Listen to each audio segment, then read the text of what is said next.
Hello दोस्तों। आराधना voice में आप सुन रहे हैं कितनी मोहब्बत है मेरे यानी कि आराधना के साथ। मीरा खुश थी कि उसकी किताब उसे वापस मिल चुकी थी। वो वहीं बैठकर उसे देखने लगी। बड़ी सफाई से एक एक पेज जोड़ा गया था। कुछ देर बाद निधि आई तो मीरा को खुश देखकर पूछा, क्या बात है, बड़ी खुश नजर आ रही हो। देखो, हमारी किताब। मीरा ने किताब निधि के सामने करते हुए कहा। अरे वाह, ये कैसे हुआ? निधि ने चहकते हुए कहा। जब हम ऊपर आए तो अर्जुन जी यहाँ से निकल कर गए थे। शायद उन्होंने किया हो, मीरा ने कहा। Wow, so sweet of him. मुझे तो पता ही नहीं था कि अर्जुन भैया ऐसा कुछ भी करते हैं। निधि ने शरारत से मुस्कुराते हुए कहा। तेरे दिमाग में क्या खिचड़ी पक रही है? मीरा ने कहा। आई थिंक अर्जुन भैया लाइक्स यू, निधि ने मुस्कुराते हुए कहा। क्या कुछ भी बोल रही हो? उन्होंने तो बस नॉर्मली हमारी हेल्प की है यार। तू जैसा सोच रही है वैसा कुछ भी नहीं है, मीरा ने परेशान होकर कहा। यार, कितना अच्छा होगा, तू मेरी भाभी बनकर हमेशा हमेशा के लिए इस घर में आ जाओगी, निधि ने ख्यालों का पुलाव बनाते हुए कहा। तुम ऐसी बातें क्यों कर रही हो? ऐसा कुछ भी नहीं है, मीरा ने झुंझलाकर कहा। पर निधि को तो उसे छेड़ने में मजा आ रहा था। उसने कहा, कल ही घर में सबको बताती हूँ अर्जुन भैया के बारे में। हमें तुमसे बात ही नहीं करनी है, मीरा ने नाराज होते हुए कहा और उठकर दरवाजे की ओर गई। जैसे ही दरवाजा खोला, सामने से आते अर्जुन से टकरा गई। निधि, तुमने मेरा लैपी का चार्जर, अर्जुन ने अंदर आते हुए कहा, लेकिन आगे के शब्द उसके गले में ही अटक गए। उसने मीरा को देखा और कहा, सॉरी, वो मैंने ध्यान नहीं दिया। कहते हुए अर्जुन मीरा के सामने से हटा और निधि की ओर आकर कहा, लैपटॉप का चार्जर कहाँ है? निधि शरारत से दरवाजे पर खड़ी मीरा को देखकर मुस्कुरा रही थी। उसने हाथ से टेबल पर रखे चार्जर की ओर इशारा कर दिया। अर्जुन ने उठाया और लेकर बाहर निकल गया। मीरा ने दरवाजा वापस बंद कर दिया और आकर खामोशी से बेड पर बैठ गई। निधि उसके पास आई और कहा, अरे यार, मैं तो बस मजाक कर रही थी, अब मुस्कुरा भी दे। मीरा को चुप देखकर निधि ने उसे गुदगुदाना शुरू कर दिया और आखिरकार मीरा हंस पड़ी। दोनों सहेलियां साथ बैठकर पढ़ाई करने लगी। अगले दिन दोनों साथ साथ कॉलेज चली गई। मीरा धीरे धीरे सबसे घुलने मिलने लगी थी। दादी माँ के पास बैठकर तो वो हमेशा कोई ना कोई कहानी सुना करती थी। घर में उसे सब पसंद करते थे। रघु भी दीदी दीदी कहकर उसके हर काम कर देता था। बस एक अक्षत ही था जिससे मीरा बचती रहती थी। संडे शाम मीरा परेशान सी कमरे के बाहर हॉल में हाथ में किताब लिए यहाँ से वहाँ घूम रही थी। निधि जैसे ही ऊपर आई, मीरा को देखकर उसके पास आ गई और कहा, क्या हुआ? मीरा ने निधि को बुक का एक चैप्टर दिखाकर कहा, यह हमें समझ नहीं आ रहा है, बस इतनी सी बात, लाओ मैं समझाती हूँ। कहकर निधि ने बुक ली और चैप्टर देखने लगी। लेकिन अगले ही पल उसे महसूस हुआ कि वो तो सच में टफ था। उसने मीरा की ओर देखा और मासूमियत से कहा, यार, ये तो मुझे भी नहीं पता। हम्म, कल सर से पूछ लेंगे, मीरा ने कहते हुए बुक वापस लेनी चाही। लेकिन निधि ने कहा, वेट, अर्जुन भैया की इंग्लिश बहुत अच्छी है, वो समझा देंगे। मीरा उसे रोक पाती इससे पहले ही निधि ने उधर से गुजरते हुए अर्जुन से कहा, अर्जुन भैया जरा सुनिए। निधि की आवाज सुनकर अर्जुन वहां आया और कहा, हाँ निधि। वो मीरा को एक टॉपिक समझ नहीं आ रहा है, आप समझा देंगे प्लीज, निधि ने बड़े प्यार से कहा। मीरा की बात हो और हमारे अर्जुन भैया मना कर दे, ऐसा भला हो सकता है क्या? अर्जुन तुरंत मान गया और मीरा से किताब लेकर देखते हुए कहा, ये तो बहुत इजी है, आइए। निधि, तुम्हें भी तो टॉपिक समझ नहीं आया था ना, चलो तुम भी देख लो। कहते हुए मीरा निधि को भी जबरदस्ती अपने साथ लेकर आई और तीनों कुर्सियों पर बैठ गए। अक्षत अपने कमरे में था। संडे को वो कहीं नहीं जाता था। वो तीनों उसके रूम से कुछ ही दूर बैठे थे। उनकी आवाज से अक्षत की नींद टूट गई। वो बाहर आया, तीनों को साथ देखकर वापस अपने कमरे में गया और दरवाजा जोर से बंद कर दिया, जिसकी आवाज से तीनों का ध्यान उस ओर चला गया। अर्जुन एक बार फिर उन्हें समझाने में लग गया कि तभी उसका फोन बज उठा। एक्सक्यूज मी कहकर अर्जुन उठा और कुछ दूर जाकर फोन पर बात करने लगा। अर्जुन, हेलो। हेलो, अर्जुन व्यास बात कर रहे हैं। अर्जुन, जी कहिए।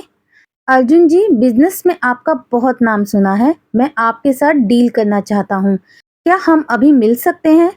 अर्जुन, अभी? लेकिन आज संडे है और ऑफिस भी बंद है, क्या हम कल मिलें? अर्जुन जी, सिर्फ 10 मिनट की मीटिंग काफी होगी, वैसे भी आज रात मुझे दिल्ली के लिए निकलना है। अर्जुन ने मीरा की ओर देखा, जिसका ध्यान किताब में ही था। मीरा को छोड़कर जाने का उसका मन नहीं हुआ। उसने कहा, सॉरी, आज नहीं मिल सकते। कहते हुए अर्जुन जैसे ही फोन रखने को हुआ, दूसरी ओर से आवाज आई, प्लीज प्लीज फोन मत काटना, देखो पूरे 100 करोड़ की डील है। अर्जुन सोचने लगा और फिर कहा, कहाँ मिलना है? एड्रेस मैं आपको मेल कर दूंगा, कहकर सामने वाले ने फोन काट दिया। अर्जुन निधि और मीरा के पास आया और कहा, आई एम सो सॉरी, किसी मीटिंग की वजह से मुझे अभी निकलना होगा, मैं आकर समझाता हूँ। कोई बात नहीं, हम मैनेज कर लेंगे, आपको जाना चाहिए, काम पहले है, मीरा ने सहजता से कहा। अर्जुन निधि और मीरा को सॉरी बोलकर निकल गया। तैयार होकर वह बाहर आया कि तब तक सामने वाली पार्टी का मैसेज भी आ चुका था। अर्जुन ने नीचे जाते हुए मैसेज देखा। लोकेशन बहुत दूर की थी, आने जाने में 3-4 घंटे लग जाने थे, लेकिन अर्जुन उसे हाँ कर चुका था, इसलिए उसे जाना पड़ा। उधर निधि और मीरा खुद से समझने की कोशिश कर रहे थे, लेकिन सब ऊपर से जा रहा था। यार, ये इतनी बोरिंग किताब कौन लिखता है, मुझे तो इन्हें देखते ही चक्कर आ रहा है। निधि ने अपनी बुक बंद करके रखते हुए कहा। अर्जुन जी तो चले गए, अब ये कैसे पढ़ें? मीरा ने भी अपनी किताब बंद करते हुए कहा। तभी अक्षत अपने कमरे से निकला। घूमते घामते वो निधि के पास आया और कहा, और मोटो, क्या हो रहा है? अक्षत प्यार से निधि को हमेशा इसी नाम से बुलाया करता था। टॉपिक समझने की कोशिश, लेकिन अर्जुन भैया को फोन आया और वो चले गए। निधि ने उदास होकर कहा, तुम उस डफर से पूछ रही थी? उनके खुद के असाइनमेंट मैं करता था कॉलेज में, अक्षत ने शेखी बगाते हुए कहा। वो अच्छा पढ़ा रहे थे, मीरा ने धीरे से कहा। Oh really? So tell me, क्या समझ आया? अक्षत ने कहा। अक्षत के इस सवाल पर दोनों चुप हो गई। सच तो ये था कि अर्जुन ने अब तक उन दोनों को जो भी समझाया वो सब उनके ऊपर से ही निकल गया था, क्योंकि अर्जुन एक बिजनेस पर्सन था और उसके बात करने का तरीका भी वैसा ही था। दोनों को चुप देखकर अक्षत जाने लगा तो निधि बोल उठी, अच्छा, आपको ज्यादा आता है तो आप ही समझा दो। अक्षत रुका और पलटकर वापस आया। उसने सामने पड़ी मीरा की किताब उठाई और टॉपिक पढ़ने के बाद खाली पड़ी कुर्सी पर बैठ गया। अर्जुन जो 15 मिनट में नहीं समझा पाया, वो अक्षत ने 3 मिनट में समझा दिया। मीरा को ये देखकर बहुत हैरानी हो रही थी कि अक्षत जैसा कॉम्प्लिकेटेड बंदा इतना टैलेंटेड है।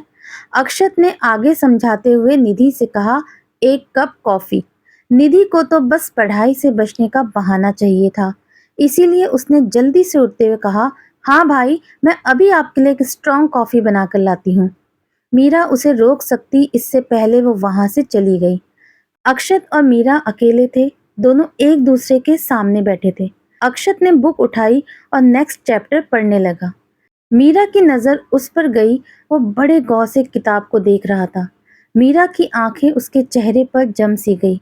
कितना मासूम दिखता था अक्षत जब खामोश रहता था। उसकी आंखों में चमक थी और चेहरे पर एक आकर्षण जो किसी को भी अपनी ओर खींच सकता था। अक्षत ने किताब टेबल पर रखकर मीरा की ओर देखे बिना कहा, इसे समझने के लिए तुम्हें प्रैक्टिकली समझना होगा, जैसे कि नॉर्मल लाइफ में से कोई एग्जाम्पल ले लो। कहते हुए वह उसे चैप्टर के बारे में समझाने लगा। मीरा बड़े ध्यान से कभी किताब तो कभी अक्षत को देखती। वो जैसे जैसे बोलता जा रहा था, मीरा पलके झपका रही थी। अक्षत ने बड़ी आसानी से उसे सब समझा दिया। जब बैठे बैठे थक गया तो खड़े होकर इधर उधर घूमते हुए मीरा को लाइन समझाने लगा। मीरा भी सब इम्पोर्टेंट लाइंस को लिखते जा रही थी। एक जगह लाइन ऐसी थी कि अक्षत रुक गया और खामोश हो गया। मीरा ने उसकी ओर देखा तो उसने वह लाइन छोड़कर आगे पढ़ना शुरू किया। मीरा की नज़र उस छोड़ी हुई लाइन पर गई तो वो मुस्कुरा उठी। रहने दीजिए, इसके आगे का हम खुद से पढ़ लेंगे। अक्षत ने बुक बंद करते हुए कहा। निधि अभी तक कॉफी लेकर नहीं आई थी। अक्षत ने सीढ़ियों की ओर देखा और कहा, कामचोर लड़की। मीरा ने देखा अक्षत अपनी कॉफी के लिए ऐसा बोल रहा है तो उसने कहा, हम ले आते हैं। क्या? अक्षत ने कहा। कॉफी? आपके लिए? मीरा ने कहा। तुमसे किसने कहा मुझे कॉफी पीनी है? अक्षत ने कहा। आपने निधि को इसीलिए तो भेजा था? मीरा ने कहा। कहा था पर अब मन नहीं है, अक्षत ने कहा। आप बहुत अच्छा पढ़ाते हैं, फिर आप कोई खुद का इंस्टीट्यूट शुरू क्यों नहीं करते? मीरा ने कहा। अक्षत ने मीरा की किताब उठाई और उसके सामने करके कहा, ये क्या है? किताब है, मीरा ने कहा। तो अपना दिमाग इसमें लगाओ, मुझ में नहीं, अक्षत ने कहा और किताब उसके हाथ में थमा दी। तभी पीछे से निधि आ गई। अक्षत चला गया तो मीरा ने गुस्से से बुदबुदाते हुए कहा, सड़ू। कौन? निधि ने कहा। तुम्हारा ये भाई और कौन? ये क्या हमेशा ऐसे ही बात करते हैं? मीरा ने खींचते हुए कहा। उसका कुछ नहीं कह सकते मीरा, वो कब खुश होता है, कब गुस्से में, कभी कभी तो लगता है जैसे वो मेरा और अर्जुन भैया का भाई है ही नहीं, निधि ने कहा। मीरा को खामोश देखकर निधि ने कहा, अरे छोड़ो, तुम क्या खामखा उस गधे के लिए अपना मूड खराब कर रही हो, चलो नीचे चलते हैं। निधि और मीरा नीचे चली आई। मीरा ने देखा अक्षत डाइनिंग टेबल पर बैठा फोन में व्यस्त था। मीरा किचन में चली आई। राधा को कॉफी बनाते देखकर मीरा ने कहा, आंटी दीजिए, हम बना देते हैं। मैं बना देती हूँ, उसे किसी और के हाथ की कॉफी पसंद नहीं आती है, राधा ने प्यार से कहा। आप बताइए, हम वैसे बना देंगे, मीरा ने कहा तो राधा ने कप उसे थमा दिया। मीरा राधा से बात करते हुए कॉफी बनाने लगी। कॉफी तैयार हुई तो राधा ने कहा, आंसू बाहर ही होगा, तुम उसे दे आओगी प्लीज? कहकर मीरा बाहर चली आई। उसने कॉफी का मग अक्षत के सामने रखा तो अक्षत ने कहा, ये किस लिए? अभी कुछ देर पहले आपने हमें अपना वक्त दिया तो उसके बदले में हमने कॉफी बना दी। हमें किसी का एहसान लेना पसंद नहीं है, मीरा ने नजरें नीचे किए हुए कहा। अक्षत मीरा को देखने लगा तो मीरा ने कॉफी की ओर इशारा करके कहा, ये क्या है? कॉफी, अक्षत ने मीरा को देखते हुए कहा। तो इसमें ध्यान दीजिए, हम में नहीं, मीरा ने फुल एटीट्यूड से कहा, वैसे ही जैसे कुछ देर पहले अक्षत ने कहा था। अक्षत मन ही मन मुस्कुरा उठा। तो मीरा ने कहा, पी लीजिए, ठंडी हो जाएगी। मीरा वहां से हॉल की ओर बढ़ गई। अक्षत ने मग उठाया और एक घूंट पीकर कहा, मिस मीरा? मीरा जी? अक्षत के मुंह से मीरा जी सुनकर मीरा हैरानी से पलटी तो अक्षत ने मग को दिखाते हुए कहा, nice coffee, thank you. Meera को अक्षत का ये रूप कुछ समझ नहीं आ रहा था। वो वहां से चली गई। रात के खाने पर सभी मौजूद थे। तभी अर्जुन परेशान सा बाहर से आया। उसे परेशान देखकर विजय ने कहा, क्या हुआ अर्जुन, इस वक्त कहाँ से आ रहे हो? ऑफिस के काम से गया था पापा, अर्जुन ने कहा। पर आज तो संडे है बेटा, विजय ने कहा। हाँ पापा, लेकिन कोई क्लाइंट था, मुझे बुला लिया और खुद आया ही नहीं। पूरे 4 घंटे ड्राइव करके आया हूँ, अर्जुन ने कुर्सी खिसकाकर बैठते हुए कहा। अरे रे, ये तो बहुत गलत हुआ आपके साथ, है ना भैया? अक्षत ने अर्जुन को चिढ़ाते हुए कहा। हाँ हाँ, तुझे तो बहाना मिल गया मजाक उड़ाने का, बाहर निकलकर कुछ करो तो समझ आएगा, अर्जुन ने खींचते हुए कहा। अच्छा ठीक है, झगड़ा मत करो, खाना खाओ, राधा ने बीच में कूदते हुए कहा। सभी खाना खाने लगे। अर्जुन को मीरा की हेल्प नहीं करने का मलाल था, लेकिन मीरा को हंसता मुस्कुराता देखकर वो ये मलाल भूल गया। अगले दिन मीरा और निधि कॉलेज में थी। एक्स्ट्रा क्लासेस की वजह से दोनों को शाम तक वहीं रुकना पड़ा। अक्षत गाड़ी लेकर कॉलेज के लिए निकल गया। वहां क्लासेस खत्म होने के बाद कुछ लड़कियां ही बची थीं, बाकी सब अपने घर जा चुकी थी। धीरे धीरे वो भी जाने लगी। अब सिर्फ 5 लड़कियां बच गई थी, जिनमें निधि और मीरा भी थी। कुछ टीचर्स थे जो कि स्टाफ रूम में मौजूद थे। पांचों लड़कियां एक खाली क्लास में बैठी थी। तभी निधि ने कहा, यार बड़ी बोरियत हो रही है, पढ़ पढ़ के भी थक चुके हैं, कोई एंटरटेनमेंट भी तो नहीं है यहाँ, एक लड़की ने कहा। मीरा, तुम ही कुछ सुना दो यार, दूसरी लड़की ने कहा। हम हम क्या सुनाए, मीरा ने कहा। मीरा, वो जो गुनगुनाती रहती हो ना तुम कभी कभी, वो सुना दो ना प्लीज, निधि ने कहा। यहाँ? कैसे? मीरा ने झिझकते हुए कहा। यहाँ कौन है? सिर्फ हम लोग ही तो हैं। प्लीज यार सुनाओ ना। कुछ तो बोरियत कम हो, रागिनी ने कहा। प्लीज मीरा, चारों ने एक साथ कहा। अच्छा ठीक है, सुनाते हैं। कहकर मीरा ने आंखें बंद कर ली तो निधि ने कहा, तुमने आंखें क्यों बंद कर ली? जो गाने वाले हैं उसे जब तक महसूस नहीं करेंगे तब तक गाएंगे कैसे? मीरा ने कहा। मीरा, तुम्हें जैसे गाना हो गा सकती हो। निधि तो बीच में मत बोल, गाने देना उसे, रागनी ने कहा। तो मीरा ने अपनी आंखें बंद कर ली और गाना शुरू किया। तुमको छू के भी छूने को करता है दिल, पाके भी पाने को करता है दिल, आवारगी छाने लगी, सांसों में खुशबू आने लगी, दिल पे दीवानगी छा गई इस कदर, बंद आंखों से भी मुझको आए नजर, कैसे कहें हमें कितनी मोहब्बत है, कितनी मोहब्बत है, कैसे कहें हमें कितनी मोहब्बत है, कितनी मोहब्बत है। आखिरी लाइन गाते हुए जैसे ही मीरा ने आंखें खोली, नजर दरवाजे पर खड़े अक्षत की नजरों से जा टकरा गई। मीरा का दिल धड़का। वो जल्दी से टेबल से उठी और सिमट कर खड़ी हो गई। अक्षत ने वहीं खड़े खड़े निधि से कहा, घर चलें? कहकर अक्षत वहां से चला गया। निधि मीरा को लेकर जाने लगी तो तीनों लड़कियां भी उनके साथ साथ दरवाजे तक चली आईं। अक्षत ने उन्हें देखकर कहा, तुम बाकी सब घर कैसे जाओगी? घर से कोई लेने आ जाएगा, रागनी ने कहा। चलकर गाड़ी में बैठो, मैं छोड़ देता हूँ, अक्षत ने कहा और गाड़ी की ओर बढ़ गया। सभी आकर गाड़ी में बैठ गईं। सभी चार पीछे और मीरा आगे अक्षत के साथ। अक्षत ने पहले उन तीनों को घर छोड़ा और फिर गाड़ी अपने घर जाने वाले रास्ते की ओर बढ़ा दी।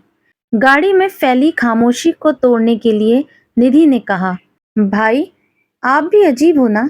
उस दिन जब मेरी फ्रेंड रागनी ने आपसे लिफ्ट मांगी थी तो आपने मुंह पर मना कर दिया था और आज खुद उन्हें घर तक छोड़कर आए हो। कभी कभी आपको समझना बहुत मुश्किल हो जाता है। अक्षत ने सामने देखकर गाड़ी चलाते हुए कहा, जब उसने लिफ्ट मांगी थी तब वह अकेली थी और उस वक्त सुबह थी। वो आराम से घर जा सकती थी।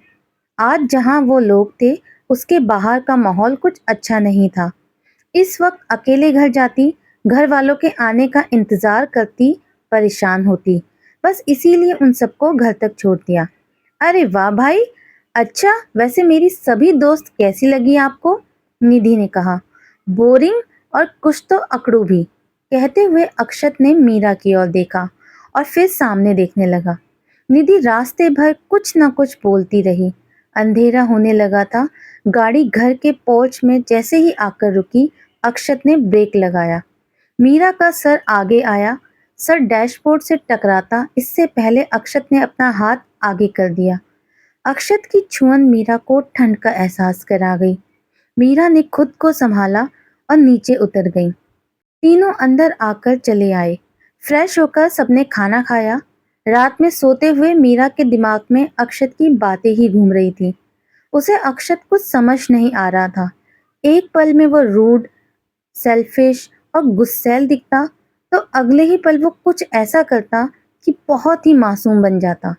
अक्षत के बारे में सोचते सोचते आधी रात हो चुकी थी पर मीरा किसी भी नतीजे पर नहीं पहुंच पाई। लेकिन आज अक्षत ने जो उन लड़कियों के लिए किया उसके बारे में सोचकर मीरा के मन को अच्छा लगा। अक्षत में कुछ तो खास था। सोचते हुए मीरा की आंख लग गई। अगली सुबह मीरा जल्दी उठ गई। उसने बगीचे में पौधों में पानी देने में रघु की मदद की, दादाजी के लिए चाय बनाई, दादी माँ के साथ मंदिर में पूजा की। इन सब से निपटकर जब किचन में राधा की मदद कर रही थी तभी विजय हाथ में शर्ट लेकर आए और कहा, राधा मैंने कहा था ये शर्ट प्रेस करने को, तुम भूल गई। आज मीटिंग थी और उसमें ये सफेद शर्ट पहनना जरूरी था। भूल गई थी, अभी कर देती हूँ। कहते हुए राधा ने इडली के घोल से सने हाथ को जैसे ही धोना चाहा, मीरा ने कहा, हम कर देते हैं अंकल, लाइए हमें दीजिए।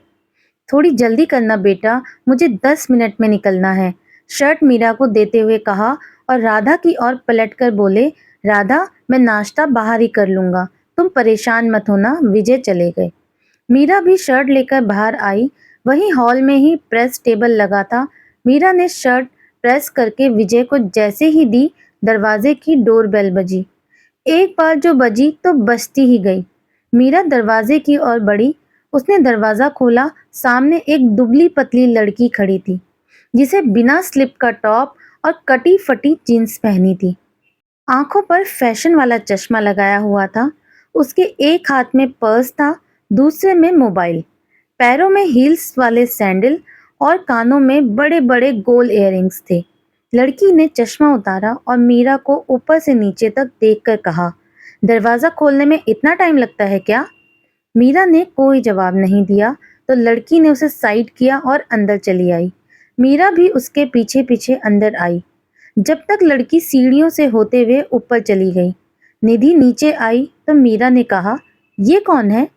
निधि ने लड़की को देखा और ऊँघते हुए कहा, वो वो अक्षत भैया की गर्लफ्रेंड है, मोनालिसा। मीरा ने जैसे ही सुना मोनालिसा अक्षत की गर्लफ्रेंड है तो उसे यकीन नहीं हुआ।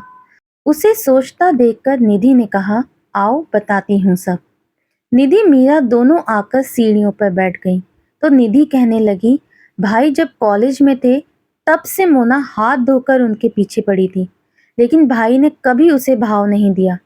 कॉलेज के आखिरी साल न जाने क्या हुआ, भाई उसके साथ वक्त बिताने लगे और धीरे धीरे वो भाई की गर्लफ्रेंड बन गई। घर में वो किसी को पसंद नहीं है, यहाँ तक कि रघु को भी नहीं। पता नहीं भाई को उसमें ऐसा क्या दिख गया। घर में सिर्फ मम्मा भी बस भाई की खुशी के लिए मोना से बात करती है, बाकी कोई उसके आसपास भी नहीं फटकता। ऐसा क्यों? मीरा ने पूछा। देखा नहीं तुमने उसको? कितनी अजीब है वो, ना कपड़े पहनने का ढंग, ना बात करने का। निधि ने मुंह बनाकर कहा। मीरा को एक अजीब सी खुशी का एहसास हुआ, ये जानकर कि घर में कोई भी मोना को पसंद नहीं करता। उसने निधि से कहा, अक्षत को वो क्यों पसंद है फिर? अक्षत भैया कहाँ नॉर्मल हैं, वो भी तो अजीब ही हैं। कभी कभी लगता है दोनों एक दूसरे के लिए सही है, झेल लेंगे एक दूसरे को। निधि ने कहा। ये सुनकर मीरा की खुशी पल भर में गायब हो गई। उसने चिढ़कर कहा, झेलने से तुम्हारा क्या मतलब है? जिंदगी क्या ऐसे कट जाएगी? क्या बात है, तुम्हें आज अक्षत भैया की बड़ी परवाह हो रही है। मोना के नाम से कहीं जल तो नहीं रही तुम? निधि ने छेड़ते हुए कहा। हम क्यों जलेंगे? जिस तरह के बदतमीज वो है ना, उनके लिए मोना ही ठीक है, मीरा ने कहा। इतना भी बुरा नहीं है यार, तुमने अभी उन्हें ठीक से जाना नहीं है ना, इसलिए बोल रही हो, निधि ने कहा। उन्हें जानने में हमें कोई दिलचस्पी नहीं है, हमारे पास भी बहुत से काम है, मीरा ने चिढ़ते हुए कहा। ये चिढ़ और गुस्सा अक्षत की जिंदगी में मोना के आने से था या फिर किसी और वजह से, मीरा भी नहीं जानती थी। निधि बस खामोशी से उसके चेहरे पर आते जाते भावों को देख रही थी। निधि को खामोश देखकर मीरा वहां से चली गई। मीरा के जाने के बाद निधि ने मन ही मन कहा, कुछ तो गड़बड़ है। निधि बेटा, वहां क्या कर रहे हो? चलो चलकर नाश्ता करो, दादाजी ने पास से गुजरते हुए कहा। निधि उठी और दादाजी की बाह पकड़कर कहा, हाँ दादू चलिए, तुम्हारा बचपना अभी तक नहीं गया। कहते हुए दादू और निधि नाश्ता करने आ गए। विजय पहले ही ऑफिस के लिए निकल चुके थे।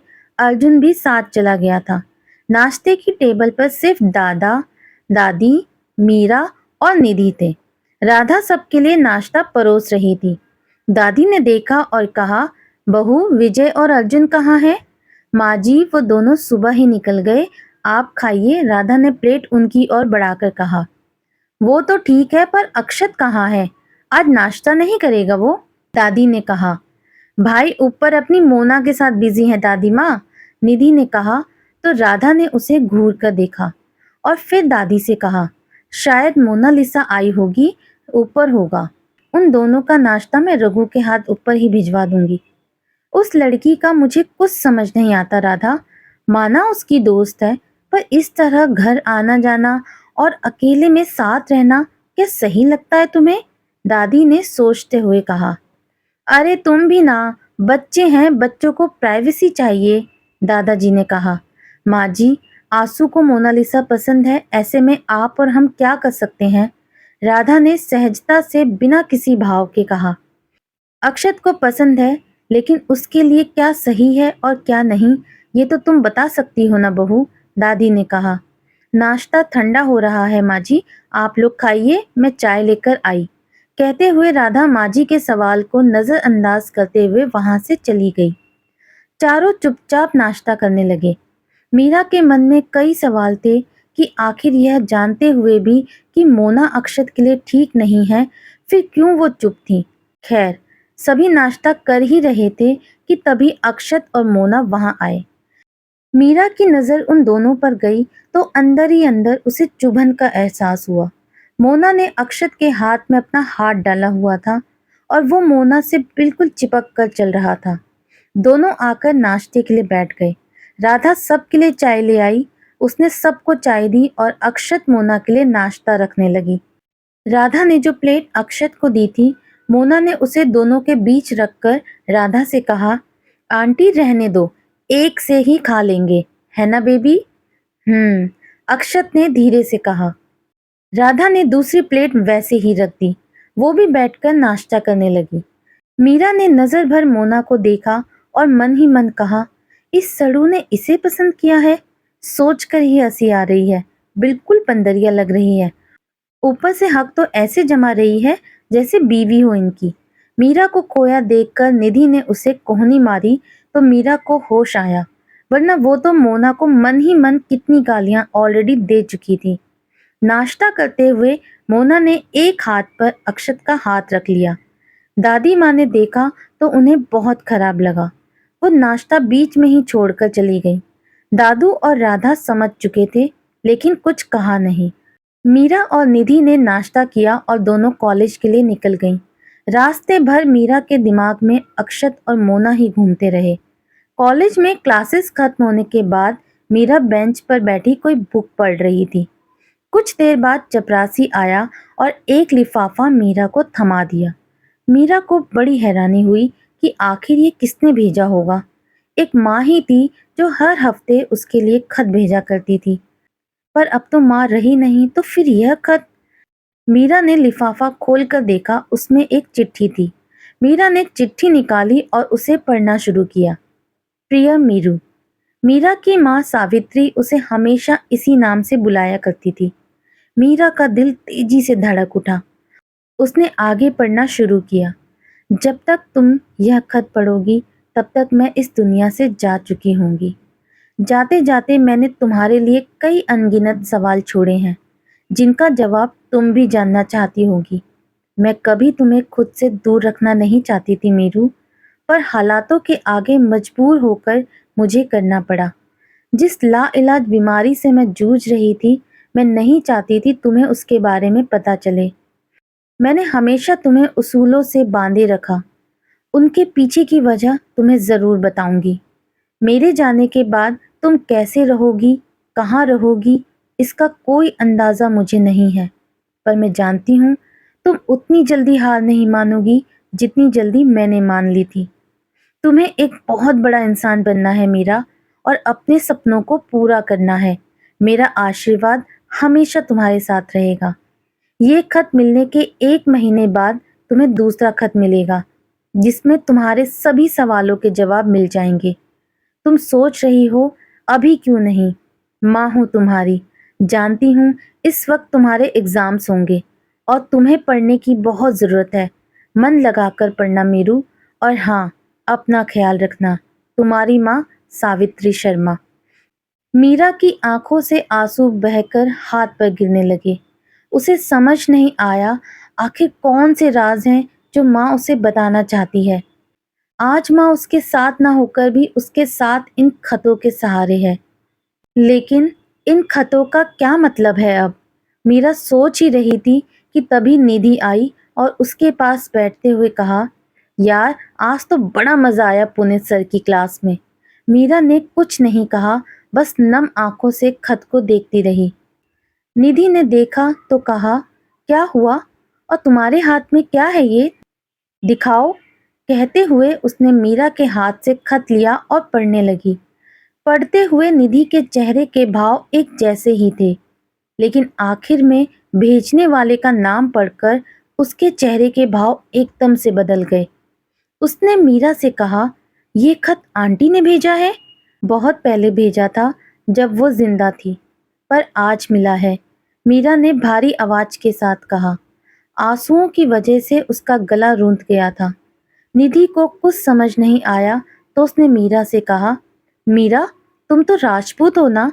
फिर आंटी ने अपने नाम के आगे शर्मा क्यों लिखा है? यही बात तो हम जानना चाहते हैं निधि, कि हम राजपूत क्यों हैं? हमारे अंदर राजपूतों वाले गुण ना होने के बाद भी हमारे नाम के आगे राजपूत लगता है। क्या तुमने कभी देखा है ऐसा राजपूत जो हर बात पर डरता है, सहमता है, दूसरों पर निर्भर रहता है? हम तो ऐसे ही हैं निधि। ये सब क्यों है, माँ ने क्यों हमसे छुपाया, हम नहीं जानते। कहते हुए वह सिसक पड़ती है। निधि उसे संभालते हुए कहती है, लेकिन जल्दी तुम्हें इन सब के बारे में पता चल जाएगा ना मीरा, जैसे आंटी ने खत में लिखा है।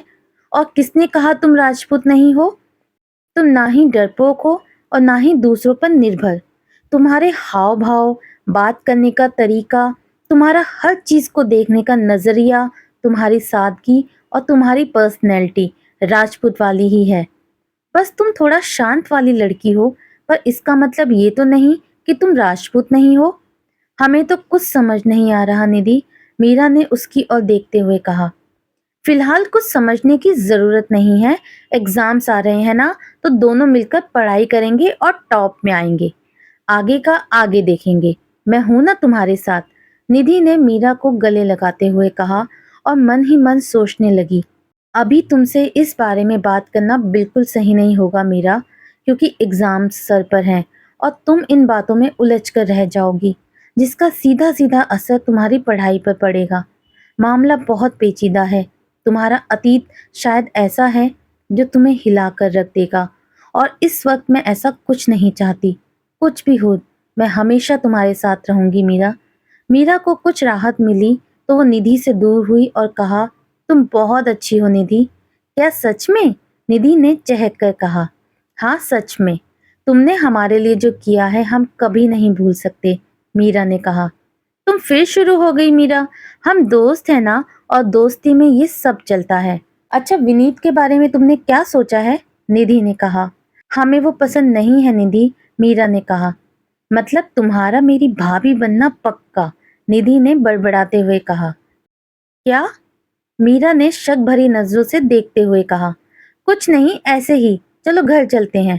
कहते हुए निधि मीरा का हाथ पकड़कर खड़ी हो गई और दोनों कॉलेज से बाहर आ गए। अब आगे क्या होगा? क्या मोड़ लेगी मीरा की लाइफ? और अक्षत और मीरा का प्यार कैसा होगा? ये सब जानने के लिए मेरे साथ बने रहें आराधना वॉइस में। दोस्तों, अगर आपको ये कहानी पसंद आई हो तो मुझे प्लीज़ कमेंट करके बताइएगा। आपके प्यारे प्यारे कमेंट्स पढ़ के मुझे बहुत अच्छा लगता है। वीडियो पसंद आई हो तो लाइक शेयर ज़रूर कर दीजिएगा, और बहुत ज़्यादा मेरी चैनल को सब्सक्राइब कर दीजिए। फिर मिलते हैं इस कहानी के अगले भाग में। तब तक के लिए बाय बाय।